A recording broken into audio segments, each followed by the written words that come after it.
Aqui no Nerd Show, a gente sempre tem alguns conflitos de geração, né? Por exemplo, algumas coisas que eram super aceitáveis nos anos 80, nos anos 90, e que a partir de 2010 começaram a ser vistas como umas coisas meio assim, é melhor não mexer com isso. Eu acho que o melhor exemplo que a gente pode dar é o Pânico na TV. Quem assistia na época achava super engraçado as coisas, mas depois quando é meio perguntado assim, fala assim, eu assisti o Pânico? Não, eu achava uma baixaria, meu Deus do céu, que blasfêmia. Não tem como a gente negar também que tá rolando meio que uma caça às bruxas, assim, de pegar os pecados de antigamente. Então a gente acaba tendo o politicamente correto muito presente na nossa vida. Até a nossa opinião fica meio difícil de dar. E isso principalmente quase que 100%, né, pro pessoal que participa da grande comunidade que é a internet. A gente pode dizer que é um novo tipo de inquisição, só que é uma inquisição digital, onde todo mundo que cometeu algum pecado ou tá cometendo algum pecado, né, vai pra nossa pira digital, pegar fogo no mármore do inferno da internet. Porque na internet tá aquele negócio, né? Todo mundo tem que ser perfeito, todo mundo engessado, tem que ser certinho. Eu não sei como é que você vai encarar o que eu vou te falar agora, né? Pode ser que você ache que é ótimo, pode ser que você ache que não é tão bom assim. Mas eu tenho certeza absoluta que o politicamente correto tá com os dias contados. Por que eu tenho tanta certeza assim? É isso que eu vou te explicar hoje no Nerd Show.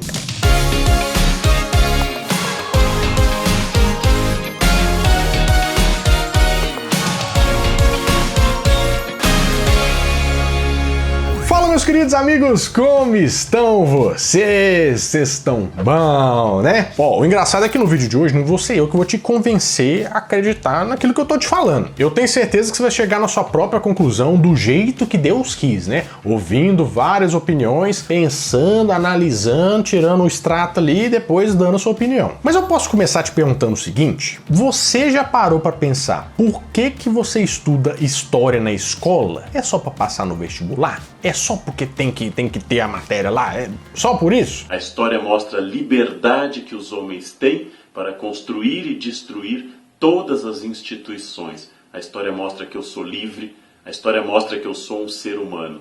Eu amo a história porque eu quero ser livre. E a história é a base desta liberdade. A gente acaba tendo uma visão muito errada disso e muito por culpa da máquina de moer gente que a gente chama de sociedade capitalista, né? De negócio de nasce, cresce, trabalha, fica bobo e morre. É engraçado que eu lembro que quando eu tava na escola, todas as vezes eu perguntava uns negócios assim que os professores ficavam meio chateados comigo. Porque, professora, pra que eu vou estudar isso? Pra que eu vou usar o logaritmo na matemática? Professora, pra que eu vou saber isso? A maioria deles sempre falava assim, isso é pra você passar no vestibular.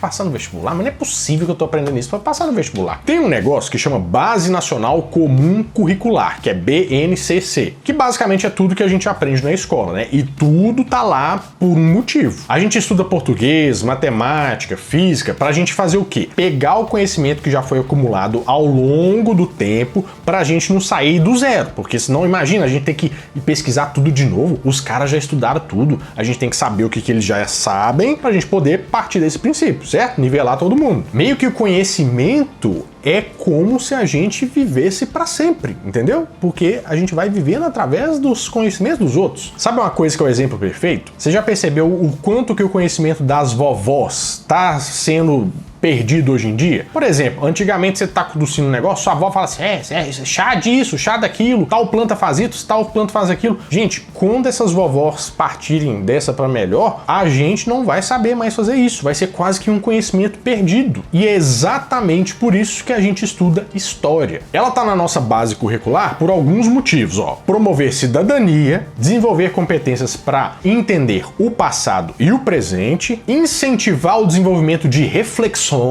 opiniões, senso crítico e senso coletivo. Não tá parecendo que né? Tá lá no papel, mas a gente fazer mesmo.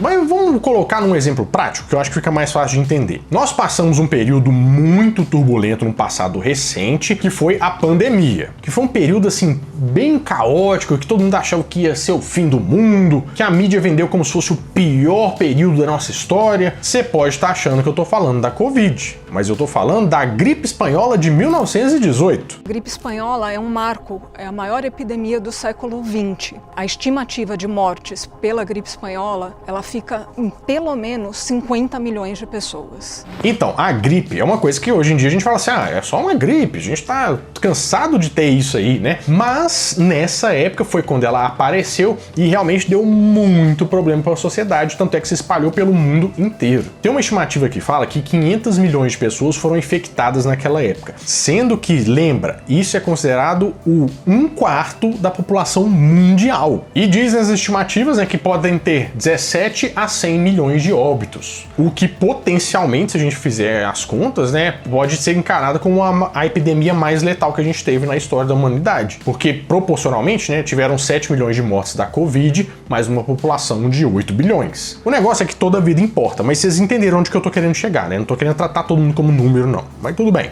Mas o que adiantaria eu saber dessa gripe espanhola? Eu acho que ia ajudar bastante a gente a se preparar para essa outra pandemia que veio, né? Porque, assim, várias e várias coisas que aconteceram lá atrás aconteceram nessa última aí. Tanto, por exemplo, na parte de teve 3 ondas, né?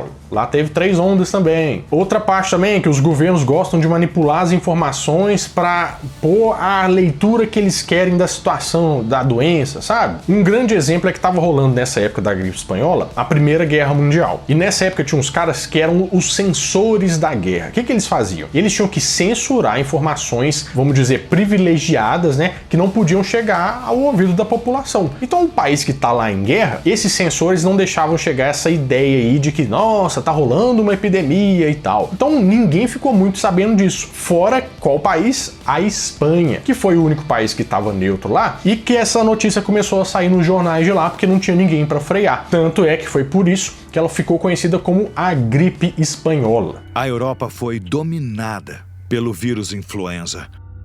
Houve um imenso surto de influenza. E os soldados, servindo nas linhas de frente dos 2 lados do conflito, foram diretamente impactados. Os sintomas eram muito horrendos. Então, os soldados não conseguiam cumprir seus deveres. E muitos, na verdade, morreram dessa doença. Inclusive, dessa última vez, teve um medicamento que muita gente falou que era tal da cloroquina. Vocês lembram disso, né? Mas que surpresa, né? Porque em 1918 até 1920, que rolou essa outra pandemia aí, tinha a tal da quinina, que também era para tratar a malária e que também foi recomendada pelo governo, mas nenhuma das duas funcionava para nada. Como ela era usada para tratamento da malária e ela então era interessante e funcionou de fato, a Inglaterra lançou uma água tônica à base de quinina. Isso se tornou uma coisa popular, quer dizer, teoricamente, se colocar você tomando água tônica, você não vai adquirir o problema lá, que é a malária, né? Renato, mas por que você tá me falando esse trem que não tem nada a ver? Ó, para te provar 2 coisas. Primeiro, que a história tem uma função, né? Nós já sabe o que tá acontecendo, porque já aconteceu antes. E outra coisa, vamos falar a verdade, a humanidade é extremamente previsível. Você viu como que várias ações tomadas em 2020 e 1918 foram, tipo, quase as mesmas, mesmo a gente falando assim, nossa, mas nós estamos tanto no futuro. Eu gosto muito de história porque normalmente ela mostra o nosso futuro, né? E que também a nossa história, a nossa sociedade é um ciclo. É só repetindo a mesma coisa. E eu vou te mostrar isso também, que o politicamente correto também é um ciclo. Mas claro que pode mudar de acordo com a interpretação da época.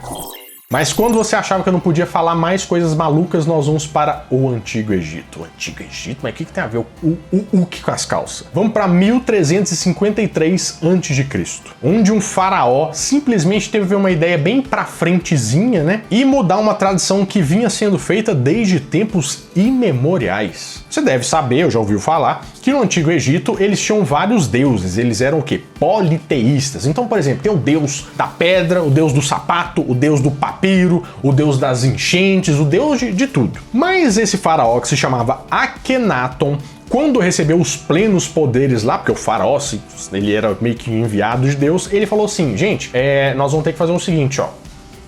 Ele terminava a frase com isso. Nós vamos ter que mudar esse sistema de Deus aqui, porque na verdade só existe um Deus, que é Atom, o Deus Sol. Aí a população falou assim, como assim? Vocês não falem besteiras. Pouco após tornar-se faraó, Akhenaton começou a promover o culto ao deus Atom, que seria um aspecto do deus Sol, superior ao antigo deus Ra, do panteão egípcio. No entanto, o fervor de Akenaton pelo culto de Aton intensificou-se e ele progressivamente marginalizou outras divindades, elevando Aton como o único Deus supremo. Essa é uma ideia que vai revolucionar todo o sistema egípcio, você deve imaginar, né? É que nem a gente chegar hoje aqui e falar assim, gente, não existe mais um Deus, agora existe um tanto de Deus, o povo vai pirar. Tem gente que é contra, tem gente que vai ser a favor. Mas aí o que acontece? Ele reina por 17 longos anos, com o pessoal tendo que aceitar isso. Quando ele morre e passa para a próxima geração, o que o pessoal faz? Tenta apagar Akhenaton da história. Pra, tipo assim, isso aqui, gente, nunca aconteceu. Tanto é que em vários documentários tá lá, tudo meio que Akhenaton tá meio riscado da história lá, dos hierógrafos, que era para ele não existir. Veja só o que Akhenaton fez. Ele apagou o nome do deus Amon-Ra, como você pode ver. Ele destruiu só a parte de Amon-Ra desse cartucho aqui. Não só aqui. Olha a sua volta. Nesses também. Aham. Na verdade, fez isso em todo lugar. E por que eu te contei isso? Porque você vai ver como é que é engraçado ver desde a história lá atrás, como que tem sempre um lado que quer manter umas tradições com o outro lado que quer quebrar as tradições para trazer uma coisa mais para frente. Por exemplo, a gente pode começar falando sobre a Inquisição, que foi um movimento que durou desde o século XII até o século XVIII, em que a Igreja Católica tinha meio que um tribunal lá para julgar as pessoas que não estavam de acordo com as regras dele ali. Fazer o quê? Bruxa, que menino na fogueira? O quê? Não, palitou os dentes? Não podia, tinha que pôr a mão na frente aqui, vai morrer também. Ou seja, porque isso era heresia, que não ia de acordo com os ensinamentos da religião católica. Então, assim, ó, quem era meio que condenado por esse tribunal, meio que, né, ia pro saco. Mas eu fiquei pensando num negócio interessante aqui, porque assim, beleza, nossa, não está seguindo a nossa tradição. Mas vocês sabiam que, na verdade, Roma, antigamente, não era cristã, tipo, não acreditava no cristianismo? Roma que crucificou Jesus, né? Mas no ano 380 depois de Cristo, meio que eles falaram assim, ah, agora essa aí é a nossa religião padrão. Eu falei assim, ah, mas antigamente era heresia, agora... Entendi. Tá bom, então. E tudo que era feito na Roma antiga agora era coisa de pagão, ia ser lá queimado na fogueira. Tudo bem, né? Dois pesos, duas medidas. Essa ideia, inclusive, é uma ideia completamente diferente, que era a nova forma dos descolados pensarem, que era o tal do iluminismo. Você já ouviu falar isso na escola? Com certeza. O que é o iluminismo? Basicamente, trocando em miúdos, ele queria dar muito mais crédito a o que a gente fazia aqui, o crédito pelo humano, do que, tipo assim, foi... Sabe o Fusca que tá escrito foi Deus que me deu? No iluminismo, fala assim, eu que paguei as contas. Entendeu? Não é Deus que me deu. Eu que fui lá e trabalhei. Os iluministas exaltavam a razão em detrimento da fé e da religião. Enfatizavam a defesa do conhecimento racional para entender o mundo e assim desconstruir preconceitos e ideologias religiosas. Inclusive, aqui foi a primeira vez onde a palavra progressismo foi usada, que hoje em dia todo mundo, progressismo, progressista, progressismo, progressista, né? A gente ouve a torta direita no jornal da Globo aí, do Globo News. O progressismo vem de progresso, que é para você lutar sobre determinadas agendas no sentido de evoluir mesmo, né? De, tipo, andar para frente, que atrás vem gente. Iluminismo esse que foi uma base para Revolução Francesa. Você já ouviu falar nesse trem aí também? Então, por exemplo, o pessoal tá lá iluminando, né? Nossa senhora, a conta vai vir cara. Mas o pessoal tá pensando, ah, nós que temos que mandar no poder, mas o rei, ele é enviado de Deus? Não, o poder vem do povo, então nós temos que tirar esse Luís XIV aí, que ele é um deus, um rei muito maluco, a gente tem que tomar o poder dele. Então, o que eles queriam fazer? Eles queriam tirar os poderes do pessoal mais rico e também instaurar a república. Foi isso que foi feito aí na Revolução Francesa. Queria ter um presidente. Não preciso nem falar que muita gente nessa época aí perdeu a cabeça, né? Literalmente, que a guilhotina cantou, ó, flup, cortando torta direita. E foi nessa época aí também que veio o termo esquerda e direita, que nem hoje em dia todo mundo usa como se fosse time de futebol, né? Tipo, ah, você é da esquerda, você é da direita. Veio desse aí, não tem nada a ver uma coisa com a outra. Nada mais era do que uma divisão física mesmo. É porque é o seguinte, ó, dessa época aí da República, tinha o pessoal que era o aristocrata, o rico, o burguês, que não queria se misturar com aquela gentalha. Então o pessoal sentava à direita do púlpito lá do palco e esse pessoal trabalhador sentava à esquerda. Por isso que ficou direita, esquerda. Mas, gente, ó, vamos falar a verdade. Num salão rico e pobre, você acha que eles vão ter o mesmo interesse quando? Não vai ter nunca, né? Daí, inclusive, que nós falamos pela primeira vez na palavra conservadorismo, que foi em 1818 com a chamada Restauração Bourbon. Sabe aquele... É o que? Bourbon é whisky? O que acontece? A República era muito boa, a República era muito legal, abaixa os reis, aí vem Napoleão Bonaparte, né? Só que aí teve um pessoal que falou assim, é legal esse trem de República aí, né? A gente podia voltar como era, né? Os bons costumes eram antigamente, o passado era muito melhor. E eles queriam dar de volta os poderes aos descendentes do Luís XIV que perdeu a cabeça. Vocês estão entendendo onde eu tô querendo chegar? Que, tipo, vem um... Ah, é mesmo? Nossa, é melhor. Vem outro. É muito engraçado como é que o ser humano funciona da seguinte forma. O atual sempre tá ruim. Ele sempre acha que o anterior era melhor, né? E isso, assim, desde sempre. Você quer ver mais exemplo? Aí você pode estar falando assim, ah, mas então é isso, a gente tem que sempre evoluir, o progressismo sempre é muito bom. Mas não é bem assim não, sabe por quê? Você já ouviu falar no racismo científico, por exemplo? Não, isso aí a gente não estuda na escola, não. Então, era um movimento que queria mostrar cientificamente que os povos tinham características diferentes e que alguns eram superiores aos outros. Você já deve ter visto várias coisas, inclusive no nosso vídeo, sobre o Monteiro Lobato, que é muito legal aqui, ó, sobre... Você vai gostar. Só clica depois que você vai gostar bastante. E que tinha alguns povos que mereciam ser dominados. E isso aconteceu muito no neo-imperialismo, que basicamente não é só você ir lá e pegar as riquezas do povo, igual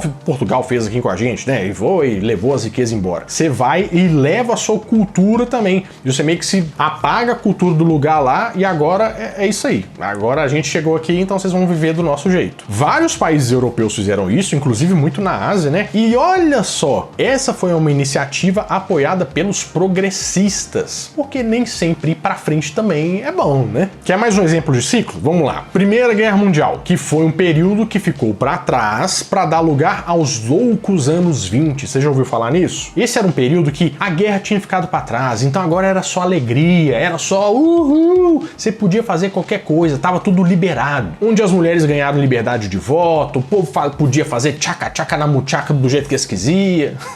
Era uma balbúrdia, uma experimentação total, vários confrontos políticos, né? Um período em que tudo parecia possível, toda a tradição podia ser mudada, todas as regras podiam ser quebradas e tudo era motivo para festejar. Havia uma ilusão de que os tempos ruins tinham ficado para trás e uma esperança de que o futuro só podia ser brilhante como o glamour de uma estrela de cinema. Daí vem o quê? Ah, tá muito libertinagem isso aqui. E vem o novo conservadorismo dos anos 50. Aí o quê? Ah, mas o pessoal é muito careta. Vem o quê? Vamos nos libertar. Vamos pros anos 60. Vamos virar todo mundo hippie. Aqui no Brasil em 64 o quê? Regime militar. Fecha tudo de novo. Você acha que o fato da censura não existir mais, alguns segmentos da sociedade de repente estejam cometendo alguns excessos? Aí vem o que depois? O rock dos anos 80. Vamos ser tudo... cabelo de poodle! Não é nenhum segredo que a sensualidade é um ótimo ingrediente nas vendas de discos.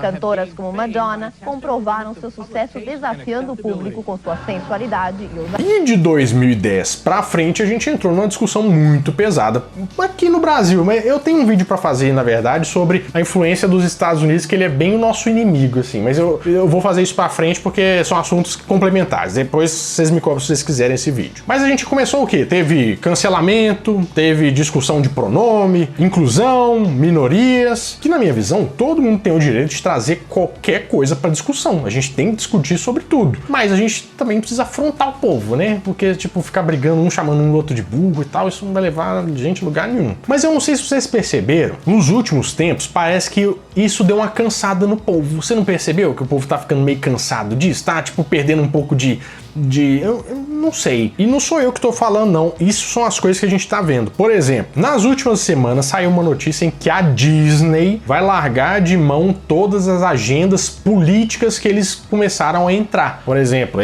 mudaram um filme aí, o último, tiraram todas as partes meio, vamos dizer, que o pessoal chama da cultura woke, né? Que foi feita uma cultura lá nos Estados Unidos, que lá nos anos 70, dos negros meio que acordaram, que tem umas pautas mais progressistas, a Disney falou assim, gente, eu não quero mexer mais com isso não, porque ela gosta muito da sociedade, sabe? Então, se a sociedade não tá mais tão societária assim, eles vão deixar pra lá. Meio que o recado foi, eles vão começar a fazer o que eles são bons, que é o quê? Entretenimento. E é por isso que eu digo com toda certeza do mundo, o politicamente correto vai acabar. Da mesma forma que a próxima forma de conservadorismo que vai tomar esse lugar, ela também tá com os dias contados. Ao mesmo tempo que também a próxima progressão vai acabar e isso vai ficar indefinidamente acontecendo. Com certeza a história prova pra gente que tudo que a gente viveu hoje nada mais é um reflexo do que já aconteceu antes.